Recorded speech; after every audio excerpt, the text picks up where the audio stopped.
Explained by the Billy Meier Contacts. Mysteries, myths, legends, conspiracy theories, historical inaccuracies, and more. Compiled by David Chance, revised October 18, 2023.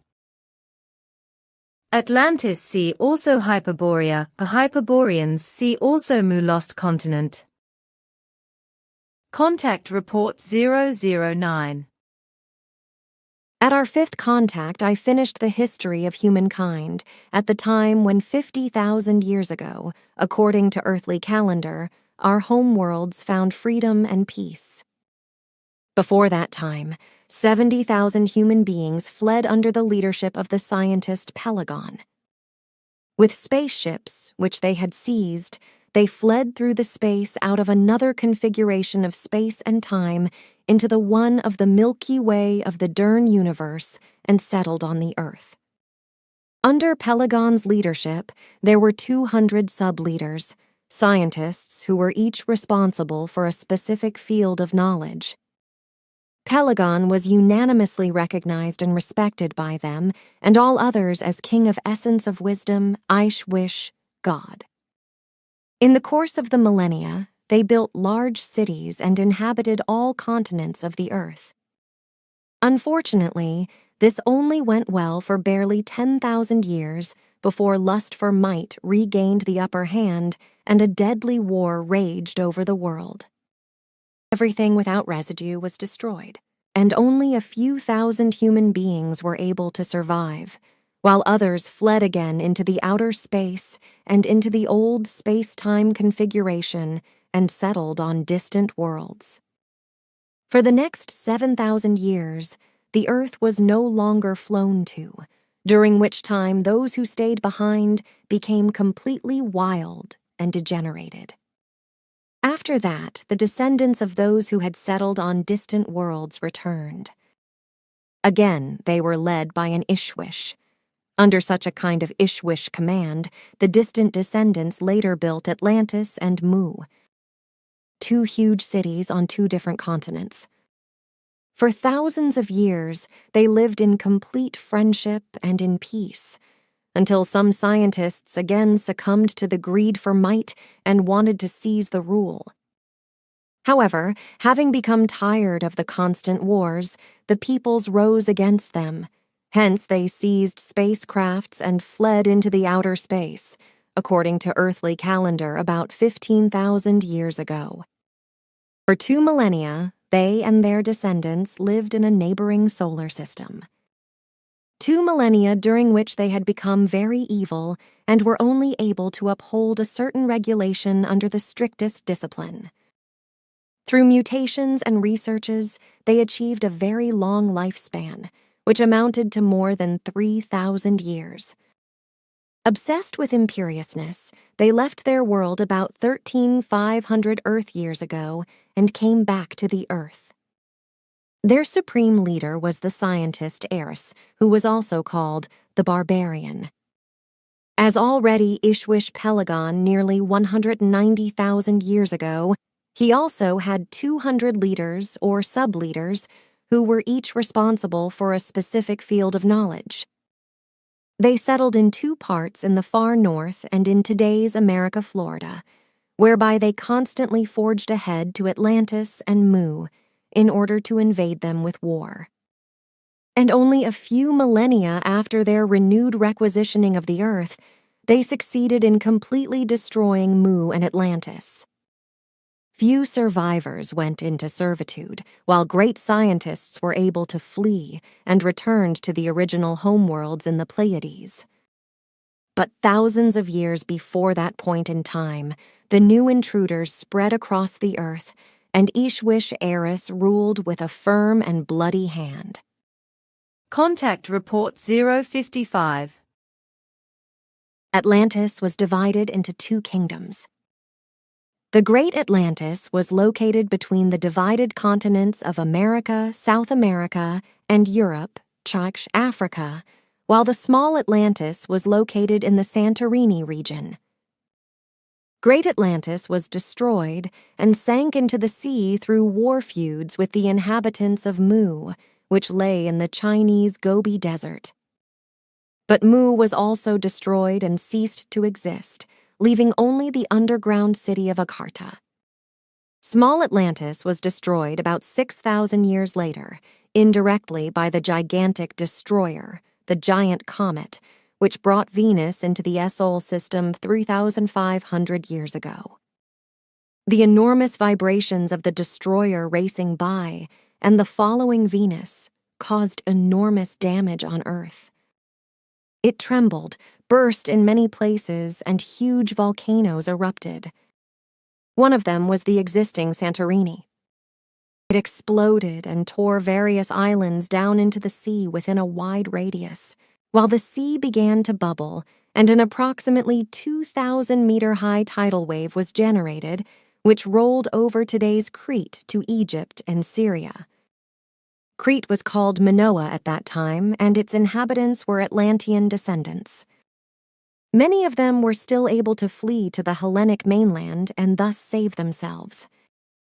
Minoa remained an island, but most of the islands of Little Atlantis around Santorini sank. Contact Report 060.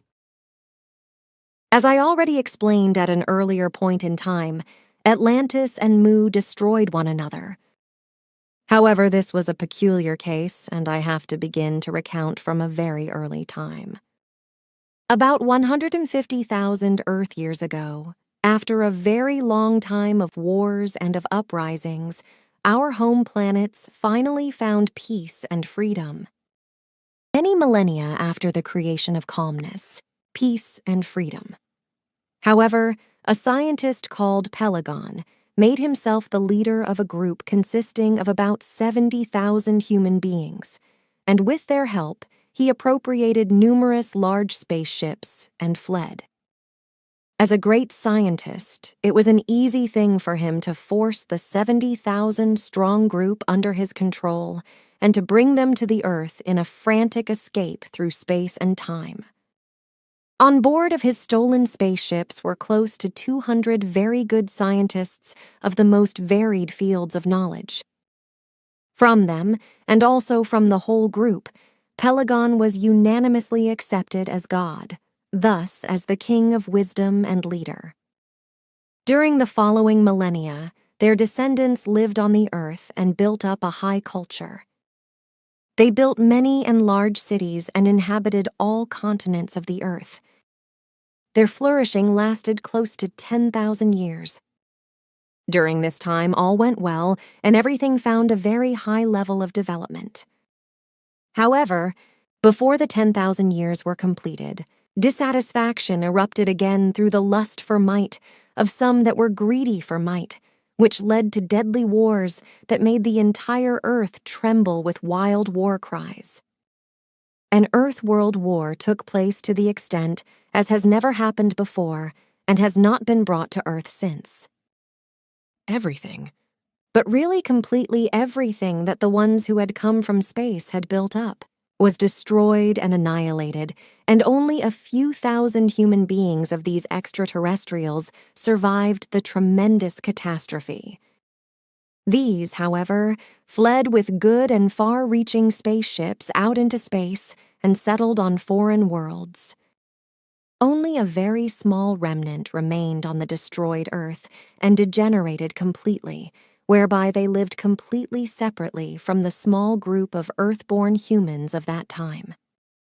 When after around 7,000 years the distant descendants of the ones that fled came back to Earth, they therefore found only extremely wild and degenerated individuals of their forefathers, who lived, as said before, far away from the Earth humans.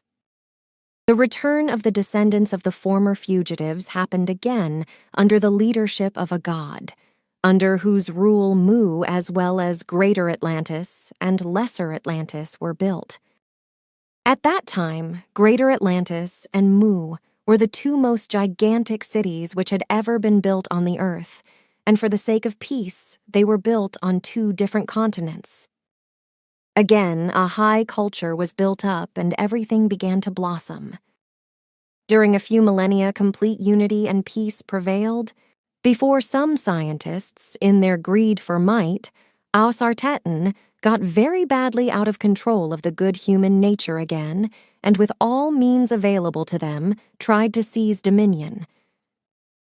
The peoples, however, with the distant memory of the wars of their forefathers, rose up against the might-craving scientists, so the scientists had to flee. Through some allies that were well disposed towards them, they were able to appropriate several spaceships and fled into outer space. Calculated in Earth years, this was a little more than 150,000 years ago. During the following tens of thousands of years, these evil-minded refugees lived in a different space and time configuration to our Pleiades. In a neighboring solar system, fathered many descendants and developed a high technology which offered them tremendous possibilities. This technology, however, they furthered only in hatred and revenge, because they thereby wanted to bring the Earth under their gestalt. Through their government, the hatred and pathological craving for revenge of the descendants was constantly stirred up and driven so far that in their own ranks, a certain order could be maintained only with very great effort and dreadful punishments.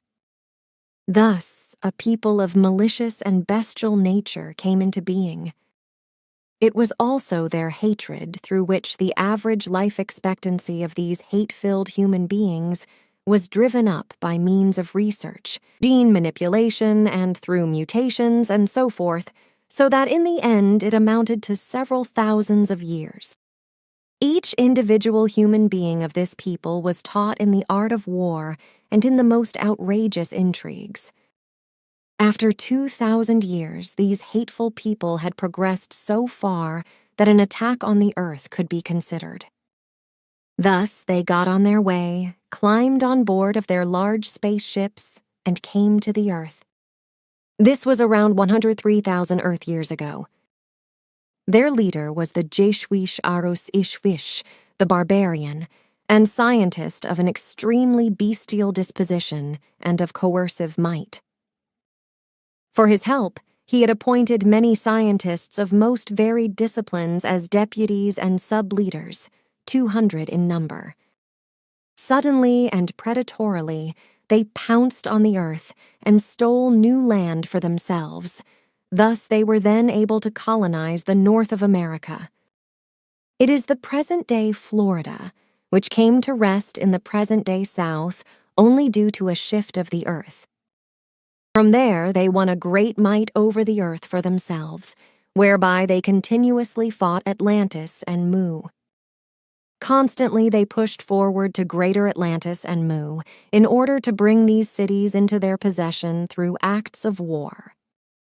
Thus, for many further millennia, worldwide wars blazed, before evil elements of the hate-filled human beings were able to infiltrate into the ruling elite of Atlantis and Mu, who secretly stirred up hatred and gestalt, until Greater Atlantis and Mu were completely destroyed through the intrigues, whereby few survivors went into servitude, while great scientists were able to flee with their spaceships and returned to the former homeworlds of our 7 stars, being our Pleiades, which were settled by the earliest forefathers when they left their original homeworlds in another space-time configuration in the Vega-Lyra region.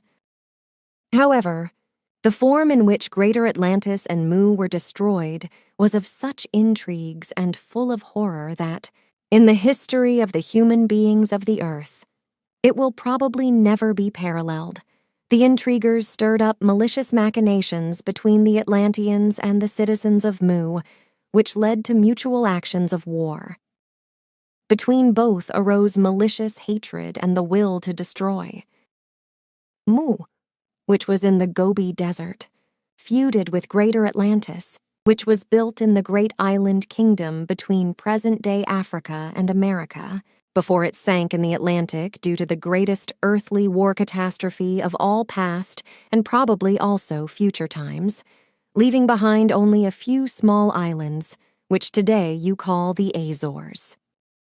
At their time, the war powers of Mu and Atlantis were of horrendous might and size, and equipped with the highest technological achievements.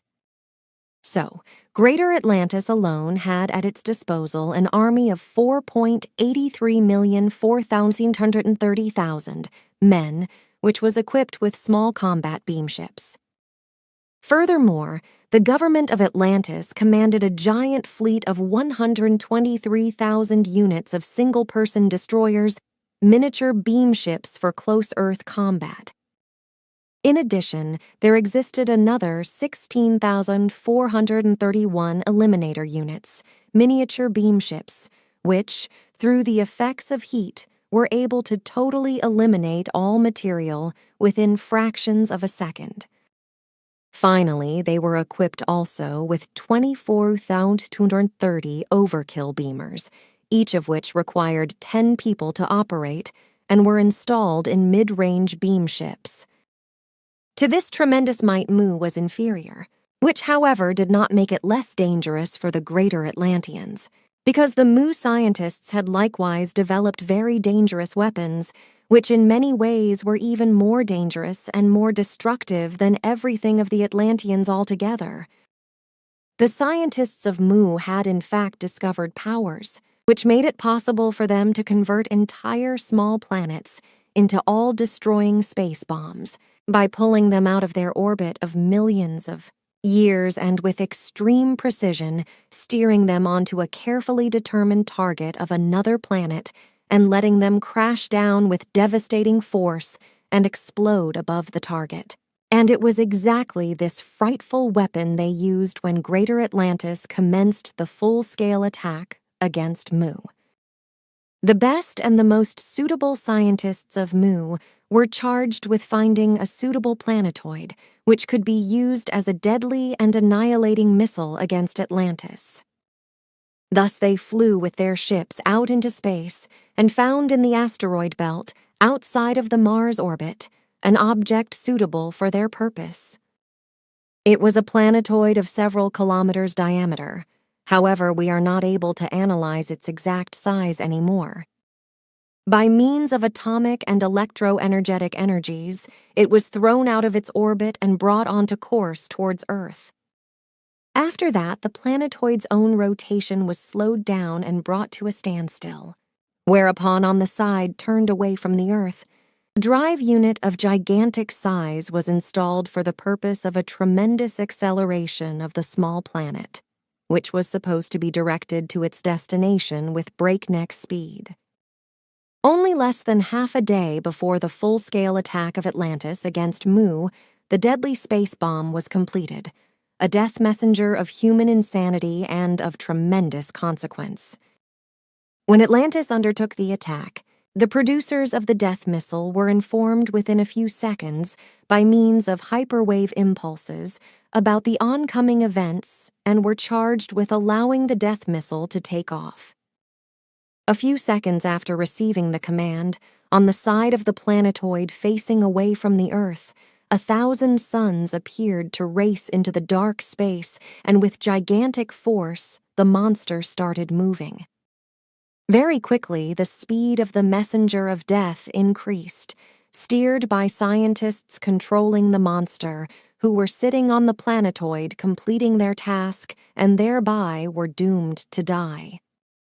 In the meantime, on the Earth, the Atlanteans eliminated the city of Mu and leveled it.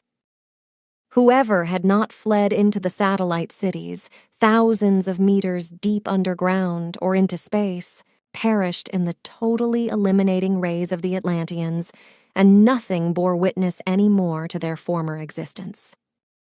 The victorious Atlanteans, however, returned to their gigantic island kingdom and celebrated their victory achieved over Mu in a true delirium of joy.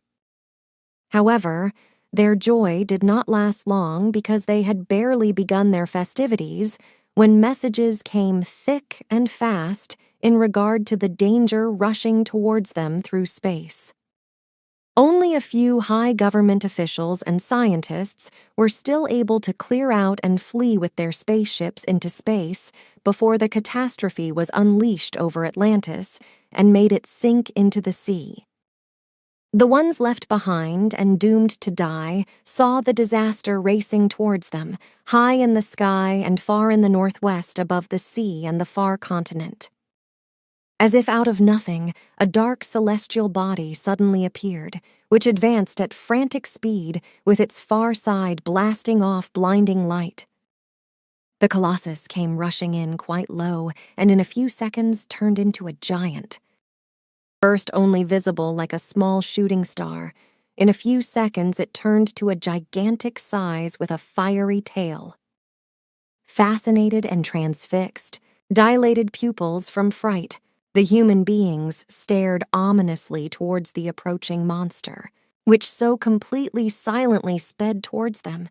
Then, however, suddenly gave out an unbearable howling sound as it plunged into and rubbed against the first levels of the atmosphere of the Earth, inducing its resistance. 2 seconds later, the planetoid began to glow like a supernova and created a heat of more than 340,000 degrees. In a split second, vast areas of country burnt to smoldering ash when the enormous heat fell down from the speeding giant. Then the space bomb suddenly exploded at less than 172 kilometers altitude and transformed into many thousands of small and larger meteorites, which, like small atomic bombs, were catapulted to Earth, and with devastating impact destroyed everything that got in the way and which was in the areas of impact and shock waves. Through the tremendous explosion, the whole Earth was shaken, and the thunder of the explosion rolled around the entire globe. The planet was shaken badly, and many volcanoes erupted out of it. 2 large parts of the exploding planetoid crashed like titanic fists into the Atlantic and pierced through the hard crust of the Earth on the bottom of the ocean. It was as if the world was going under, because the power of impact of the debris was greater than many hydrogen bombs such as you insanely possess today. Deep in the ocean, the Earth's crust was torn apart, and the way opened for the boiling hot and glowing magma of the inner Earth, which now viscously poured out.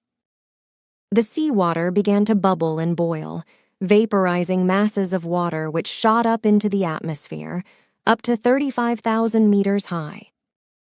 Through all of this happening, the wild ocean was thrown up into a gigantic tsunami wave, which surged forward with frantic speed and a height of 2,300 meters, pulled along everything, and simply let entire countries sink into the water, or at least destroyed whatever was in its path. The island empire of Atlantis, however, sank within a few minutes in the raging waters of the Atlantic without even leaving one single surviving life form behind. The capital city, which was built like a beam ship, was torn into several pieces and sank with the foundation. This is how the event with Atlantis and Mu unfolded about 9,500 years before today's calendar. Fantastic. But from where do you have this knowledge? It was handed down to us. Phenomenal. But you said just a moment ago that these events belong to the past 9,500 years before our calendar, as you say. Is this date exact? Certainly, up to 2 years exactly. Calculated back, it is exactly 9,598 years before the start of the current calendar. If you go from the year 2000, then it is exactly 11,498 years. Here I have received a magazine article from one of our group members. In that a man named Otto Muck, a German physicist, has calculated that Atlantis must have been destroyed at exactly 19 0 hers on the 6th of June of the year 8498 BC, and indeed precisely as you have just told it, only that he thinks that it was a purely cosmic catastrophe. That does not surprise me. So, and why not? This man has after all calculated everything very precisely, up to the year exactly, only that he erred by 1,000. Sure, that is a miscalculation, because he relied on information, which is incorrect by years. Additionally, he assumes that through the Mu Atlantis events, Noah's flood was triggered, which is not true. That is known to me. However, I really thought that you would be surprised about the calculation and explanation, which in my opinion is very remarkable. Why should I? The explanations of this Earth-human muck are very well known to us. Also the fact that he, apart from the calculation of the year, is very close to the truth in certain things. But he must indeed know this, because only through one of his earlier personalities were the legends about Atlantis recorded in writing for posterity for the first time 2,122 years ago. You are driving me crazy. You actually think that one of the earlier personalities of this muck was the former Plato? I do not think so. We know it very exactly. Here, just draw a comparison with these two pictures. Here is a bust of Plato, and here is the picture of Otto Muck. Does anything stand out for you? Man, girl, that fits. Both of them are almost the same faces. Consequently, Otto Muck must still today show a relationship with his former existences. Certainly since then it has been inherited down through one family lineage. That is really fantastic, if that man knew it. Unfortunately, he is not very responsive to such things. All right, then. But may you now answer a question concerning these minor planets or planetoids, namely, what is the Adonis group about? Mr. Muck writes that the space projectile was a body of the Adonis group, which I cannot imagine. It is very easy to explain. The Adonis group includes all those celestial or space bodies which are called planetoids.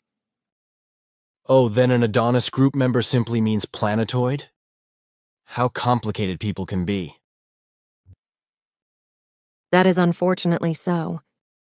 For many years now, we have been keeping an eye on Otto Muck, who also has been inspired by us for certain things. First, he was supposed to go public informatively on a large scale with the results of his research, in order to prepare the human beings of the Earth for the full truth about the events surrounding Atlantis and Mu at that time. This he has done, on one hand through a book, and on the other hand also through the newspaper article that you have shown me. Thereby the ground is prepared to reveal the complete truth. Contact Report 061. These events took place from today, calculated 11,474 years ago. Please tell us in turn from that time on, since Mu and Atlantis were destroyed. That is to say, from the year 9498 BC. Atlantis was destroyed by Mu scientists, as I explained to you recently. This was 9498 years ago BC, as you yourself have just correctly noticed. This was the first major catastrophe of the last 10,000 Earth years BC. Contact Report 070 and note. Sentences 110 to 134 have additional explanations given in Contact 703 by tar. For 700 years the Earth was simply avoided, before the descendants of the fugitives set out again to populate the beautiful blue world again. These new arrivals, or the distant descendants of those who had left the Earth earlier, were on the one hand not Titans, but human beings of smaller dimensions, but they too were not exactly of a peaceful nature, but nevertheless no longer as warlike as their ancestors. This was 133,000 Earth years ago, according to your current chronology. The returnees were led by an Jeshwish with the name Atlant, married to an Jeshwish named Caryatide. In the latest episode, under the leadership of Atlant, the continent of Atlantis, which had been headed for again and again, and used for millennia, was expanded and made habitable, while under the command of his wife Caryatide, Lesser Atlantis came into existence, as at the same time her cousin Muras built the gigantic city of Mu, which, like Atlantis, also found its origin in very early times. The reason for the construction of these cities so far apart was that the humans had become cleverer through all the wars, and hoped for peace as a result of the great distance between the cities, if everyone stayed in their domains. So it went well for many long years, the whole 1,800 years, to be precise. Then, however, again some scientists exalted themselves, whipped up by lust for might, and tried to snatch up control for themselves. After the death of Atlant, his wife Caryatide and Muraz, various other leaders took over. This time, however, they had not reckoned on the people's memory of war, which had been passed down over the ages. The law was only maintained by those who returned, but not by those who remained on earth, who were deprived of all achievements and values by a complete destruction of all technical, cultural and other things, whereby they finally gradually withered away, and became savage beings who fell into barbarism, and eventually died out. So before the scientists could strike, the folk rose up against them. Through an accomplice, the scientists obtained possession of spaceships, and fled into the space-time shifted regions of Beta Centauri. This was 115,000 Earth years ago. After 2,000 years, during which the malicious refugees again created a high technological standard and produced many descendants, they returned filled with hate to the Earth. After they had increased their hate immeasurably against the extraterrestrial inhabitants of the Earth, and were only able to preserve order within their own ranks with terrible punishments. Spurred on through their inhuman hate, they, through research and the knowledge obtained from it, drove up their life expectancy to more than 1,000 years. 123. Their single wish was, however, to gain control over the Earth, for which reason every individual was taught wicked intrigues, and was instructed in the craft of war. After 2,000 years, this hate-drenched people was so far along that it could venture an attack on the Earth. Therefore it manned its ships and came newly to the Earth, and indeed under the leadership of the Jaishwish Aruz, the barbarian. This happened 113,000 years ago. Aruz was extremely bestial and barbarous in his disposition, and his power was feared.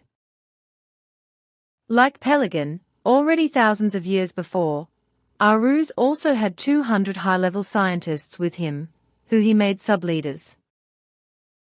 In a lightning action they fell upon the Earth, robbing, murdering, and taking possession of the land. Primarily, they conquered the distant land in the northern regions, where the climate was moderate and very good. These were those regions which are traditionally known to you as Hyperborea, and which were far in the north, before an upset of the Earth shifted its axis, so that the then regions exist today, where you name Florida. Coming from the north, Aruz's son, Aruz II, set out and fell upon those lands which today you call India, Pakistan and Persia, and so forth, whereby they struck the earliest forefathers of the Sumerians, who, peace-loving, fled and set down far in the south, folk of dark-colored skin, but by your terms, not Negroid, but like Europeans and of tall growth, risen from a race of former Syrian refugees, who had likewise settled on the earth 133,000 years ago, as did the refugees from the Pleiadian system. Named after Aruz II, the India of today was at that time called Aryan, which, however, split off from Hyperborea after a few centuries. After 210 years. To be exact, and joined with the inhabitants of Mu and Agartha, while from Hyperborea, Arus I constantly troubled Mu and Greater Atlantis by wicked war activities, in order to become their ruler. During around half a millennia, or said very precisely, during 502 years, those war machinations continued, until Arus I, who in the meanwhile had become old and weak, succeeded in infiltrating wicked elements of his hater humans into the leading controlling ranks of Atlantis and Mu, who secretly stirred up violence and hate for so long, as also did their descendants over several centuries, until, through boundless intrigues, Mu and Atlantis were able to be completely destroyed some centuries later, while the only few survivors were beaten into servitude. However, great scientists, in knowledge of the coming things and conscious of their powerlessness, set off in spaceships and fled towards the early home worlds in the Pleiadian systems, where they were affably received. Only small peoples remained on Earth, whose ancestors had long since mixed with early Earth humans who had emerged from Earth's development and created their own cultures. I indeed do not need to speak yet again about the destruction of Atlantis and Mu, because you will find that as a separate chronicle in the explanations given to you. Contact Report 150 Destruction of the continent of Atlantis, as a result of a war feud with Mu, whereby Mu scientists directed a minor planet Adonis equals the ugly, as opposed to Ardonis equals the beautiful, from the asteroid belt and steered it towards the Earth and onto Atlantis, causing it to sink into the sea and triggering a flood. Contact Report 219. So thus the next question, namely about Atlantis. If I remember correctly, Simyase once said that there had not been only two Atlantises, the Great Atlantis and the Small Atlantis. Do you know about this? Yes. There were 4 different Atlantises, so the new Atlantis beyond the Pillars of Hercules, between the Azores and Spain. Then there was the small Atlantis that existed in the Mediterranean Sea, in the area of Santorini, and then Old Atlantis is to be mentioned, on which later, after its downfall, Troy was built, while Great Atlantis had its existence in the Atlantic. The Atlanteans of Great Atlantis were the rulers over all 4 Atlantises and their peoples, for they all belonged to the same origin. Thus, a central government was given, but the administration of the various Atlantises took place through authorized representatives who were called the Lieutenant. Contact Report 535. On television, they have once again made a program about the conspiracy theories around the Bermuda Triangle. There is a theory, which we talked about before, that Atlantis existed in that area, which is absolute nonsense, as I know from you, because Atlantis was located elsewhere in the east. But now it is even claimed that in the Bermuda Triangle, in the supposedly sunken Atlantis, there is a giant crystal that emits very strong vibrations, which would cause ships to sink there, and also aeroplanes to crash if they were hit by the crystal vibrations. The reason why there is nothing to be found could be due to time tunnels through which everything disappears. But you once told me that only a few sunken ships and crashed aeroplanes have been found in the Bermuda Triangle because of the currents there, which simply wash away ships and aeroplanes or their debris when they sink and get caught in the currents. What you say is correct. And of course the story of the Great Crystal is based on a completely absurd conspiracy theory. Contact Report 844. You were together in ancient and very early times, so also in places that no longer exist, such as Atlantis and... Yes, Plato still described that. Consequently, I was already interested in it as a boy, but they were different places and settlements that were called Atlantis and were very far apart. They were all smaller and larger places, But the actual Atlantis that Plato wrote about was not just a place or a city, but